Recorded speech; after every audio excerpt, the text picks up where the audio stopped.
কিন্তু দুঃখ লাগে মাননীয় স্পিকার, যখন সোনার মানুষদের মুখের দিকে তাকাই, না আছে উন্নয়নের, বিগত সরকারের সময় কোনো উন্নয়ন হয় নাই, হয়েছে লুটতারাজ।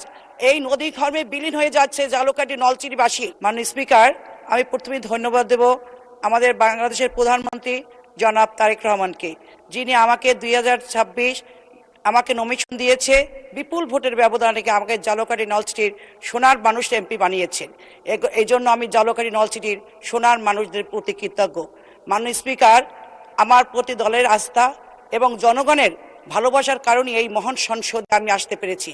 মাননীয় স্পিকার, এই 17 বছরে যারা প্রাণ দিয়েছে, আত্মবরণ করেছেন, তাদের বিশেষ সময় বিশেষ মুহূর্তে আমি তাদের আত্মার মাগফিরাত কামনা করছি। মাননীয় স্পিকার, 2000 সালে আমার স্বামী মরহুম জুলফিকার ভুট্টোর অকাল মৃত্যুতে আমাকে 2001 সালে ম্যাডাম খালেদা জিয়াকে আমাকে নমিনেশন দিয়েছে। আমাকে সেই সময় আমি 2001 সালে নির্বাচিত হয়েছি, 2026 হয়েছি। আমি জালকাঠি নলছিটির সোনার মানুষদের সোনার মানুষই বলবো। আমার স্বামীকে তিনবার সংসদে নির্বাচিত করেছে, আমাকেও 2বার। মাননীয় স্পিকার, আমি এই সোনার মানুষদের কৃতজ্ঞতা জানাই, কিন্তু দুঃখ লাগে মাননীয় স্পিকার, যখন সোনার মানুষদের মুখের দিকে তাকাই, না আছে উন্নয়নের, বিগত সরকারের সময় কোনো উন্নয়ন হয় নাই, হয়েছে লুটতারাজ। এই নদী খর্বে বিলীন হয়ে যাচ্ছে জালকাঠি নলছিটিবাসী। তারা ট্যাক্স দেয় সরকারকে, কিন্তু তারা কোনো সুযোগ সুবিধা পাচ্ছে না।